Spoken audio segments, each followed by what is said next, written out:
Hello friends, Niki here. Welcome back to our Boulder World Cup reports straight out of Vail. I have to excuse myself because I was sick, had too much work to do, was moving from Australia back to Germany, and I'm still sick, so I didn't find the time to do any of the reports. Sorry for this again, but let's jump straight into our last Boulder World Cup final of the season, the battle of the best, the battle between McColl, Adam Ondra, Tomoa Narasaki, the German machine Jan Hojer, Yoshiyuki Ogata and Jongwon Chon. Vail was incredibly important for Adam Ondra and Tomoa Narasaki because it was the deciding boulder competition to see and to find out who will win the Boulder World Cup season 2019. Coming to Vail in first place, Adam Ondra with 284 points, Tomoa with 260 points, so Tomoa had to beat Adam and get a distance of more than 24 points between them. I will update you after each boulder what's what and what's happening. But let's start with McColl in boulder number 1.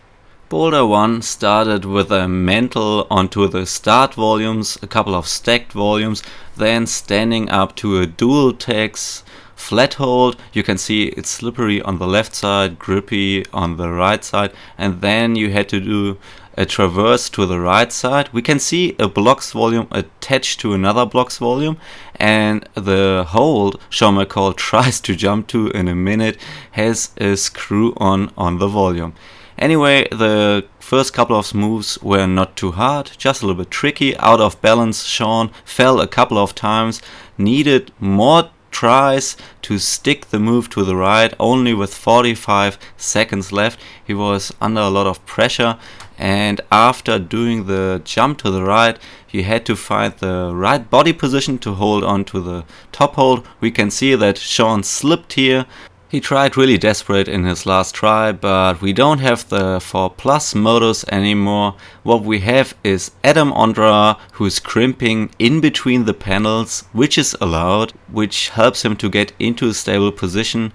Differently to McColl, who tried to jump all the way, Adam Ondra leans to the right and uses the volume, doesn't stick the jump in his first try, sticks it in his second try, matches the zone hold, moves the foot higher and goes into the position. It's a little bit easier for him to lean further to the right because he's taller. Anyway, he needed 2 tries. Now we take a look at Tomoa in his flash try. He takes the time he needs to move his foot onto the first volume on the right and sticks the jump quite easily. He's by far the best dynamic climber in my opinion.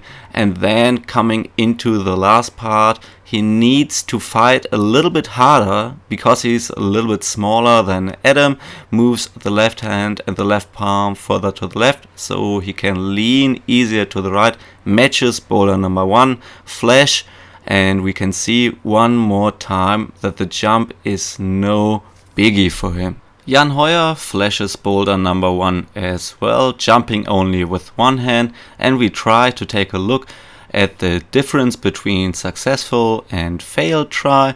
Tomoa on the left hand in his flash go looks down on his foot, while McColl trusts his foot to land on the volume, but he also aims with his left hand to minimize the swing and momentum hold on. His right foot slips off the volume and he falls.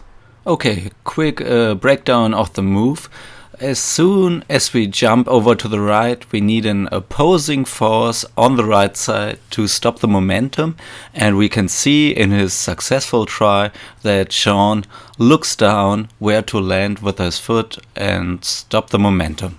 You need to concentrate really hard on high complex moves like this and risky moves. We can see here that Tomoa's body and hip is already far on the right side. Jan, thanks to his height, can slow down the way of his hip to the right volume. Anyway, he sticks it in his first try as well. And I think we should take a look at the last move where body height and the length of your arms and legs plays a major role. Adam and Tomoa are both here with their right arm in a 90-degree angle and try to move their hip as far as possible to the right so they can lean to the right and match. Tomoa needs to move his left hand into the push on his palm. A minor advantage for Adam because thanks to his height he can lean further to the right and it's easier for him to match hands on the last top hold. Tomoa has to fight a little bit harder to get the control, and Adam can still rotate his hip to the left and look outwards, while Tomoa has to stick his hip parallel to the wall and doesn't have any room to move anymore. So apparently as a smaller climber you needed to move your left hand from the hold onto the volume into a palm position, which helped you to get more height and a little bit more stability. Chon didn't do that and did not top boulder number 1. Sean McColl was the only one not topping boulder number 1. Yoshiyuki enjoyed it a lot. He needed 6 tries for this funky little boulder. And Adam still in 3rd position, but still leading in front of Tomoa because the difference between position number 2 and 3 is only 15 points. So let's jump onto boulder number 2, which had another jump. Well, more or less not a jump, more or less like a controlled release of the heel hook and jumping at the same time, which Sean McColl is doing in his 3rd try out of the toe hook, from dish to dish into the zone, a crimper. Then you had a volume on the left side which Sean looked at, didn't use. He went straight for the penultimate and topped boulder number 2 in 3 tries, so clearly divided into 2 sections, and we will take a look at Adam. He releases the toe hook, is able to fight against the swing and then jump to the zone, to the big dish. From there he goes into the push on the right side, uses the volume on the left side to bump, and then we lose sight of his feet. I think he's swapping feet underneath in the dish, and he moves straight to the top hold. A flash for Adam Ondra in boulder number 2.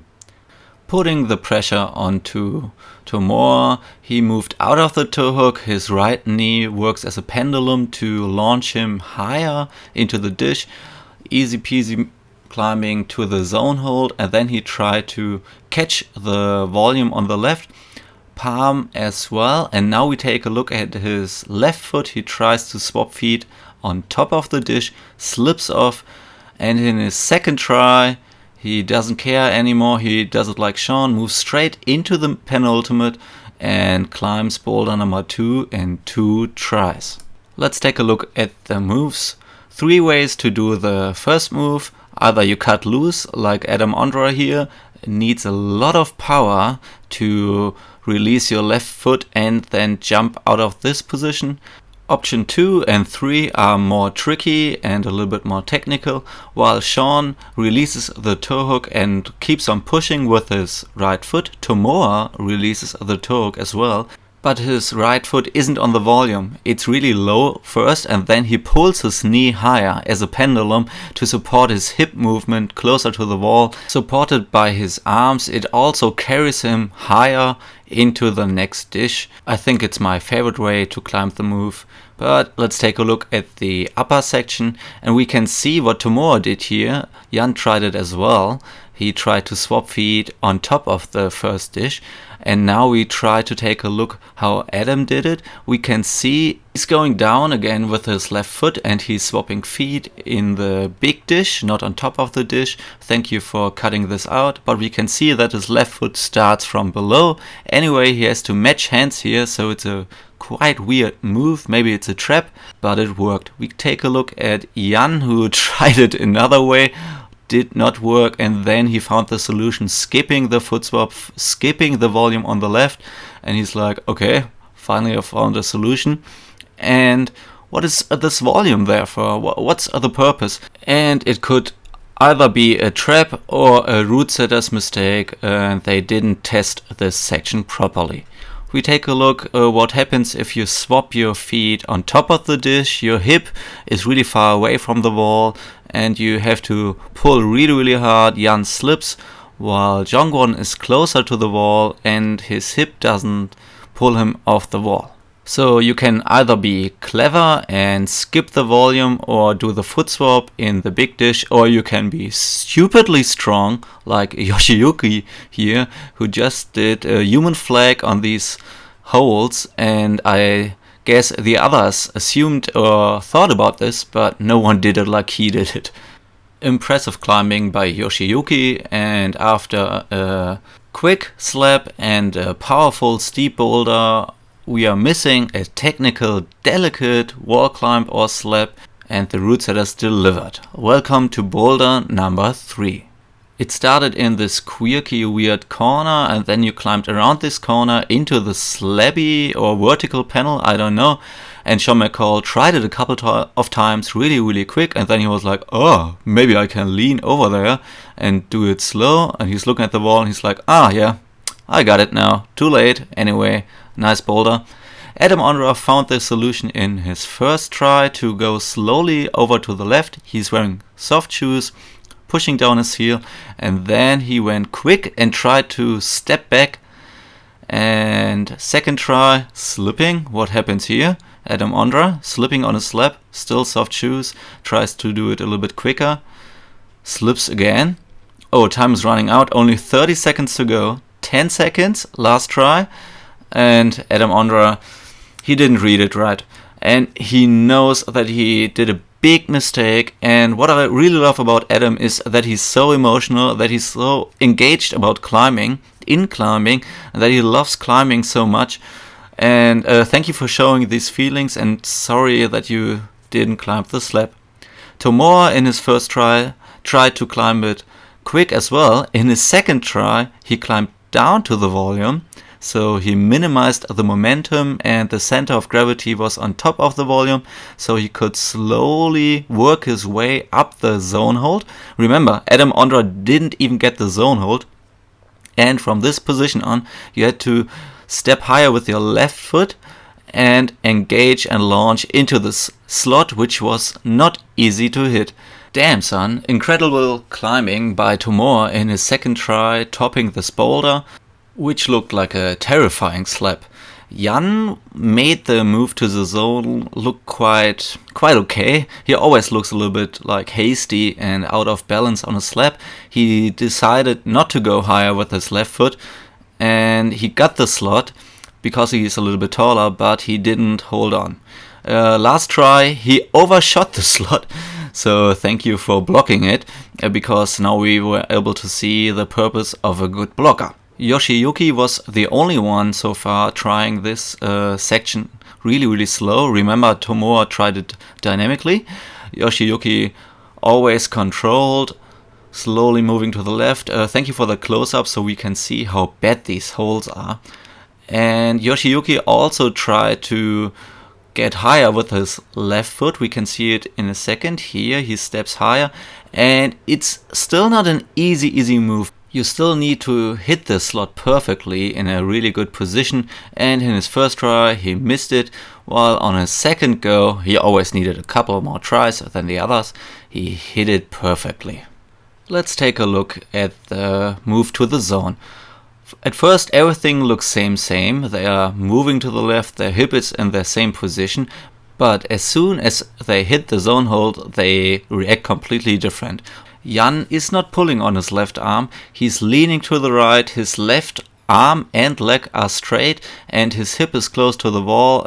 The right side of his body works as a weight to the right and he can keep the balance because his hip is really close to the wall as well, while Adam pulls on the left side, his hip opens, his body rotates a little bit, he looks back over his shoulder and tries to kill the momentum with a footstep behind his back on the volume, which does not work.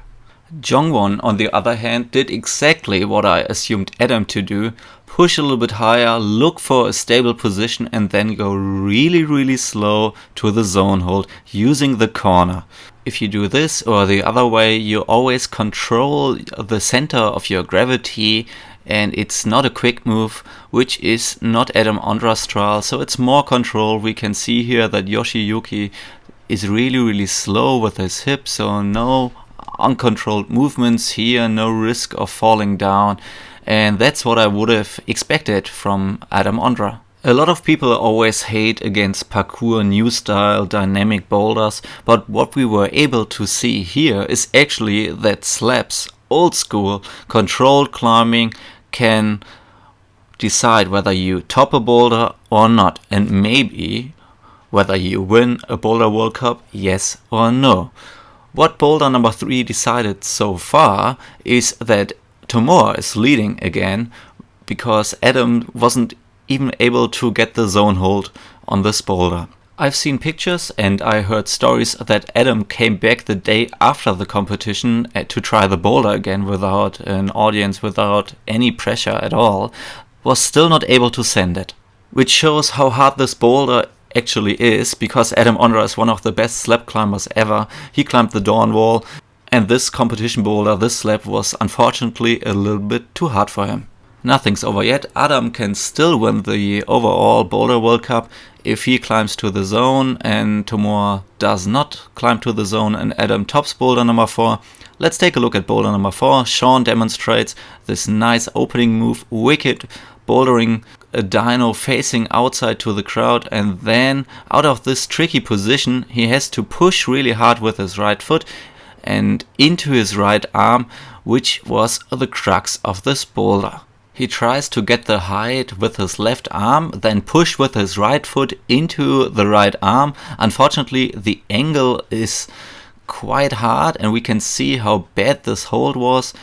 And then Adam came. He flashed the boulder to the zone and he knew that he needed a flash maybe for the whole boulder to apply pressure on Tomoa, but unfortunately his height is a big disadvantage in this boulder.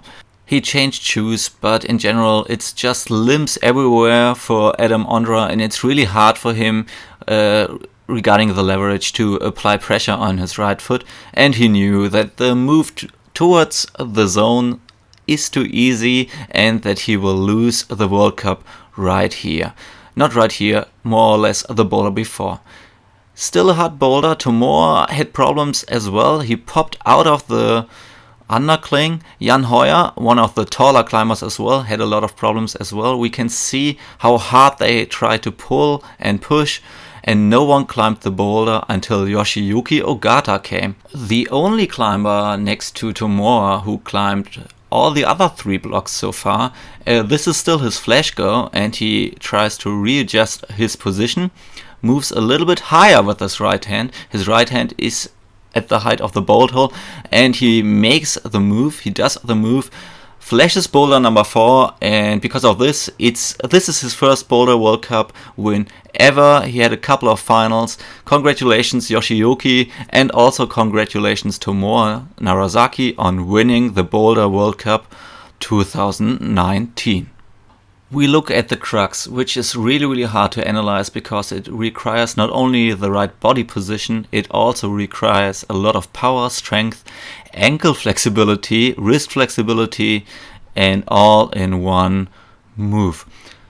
Okay, what's supposed to happen? We try to create a tension between your right foot and the right hand. With the left hand we push all the time to get us higher and to push us around the lip of the roof.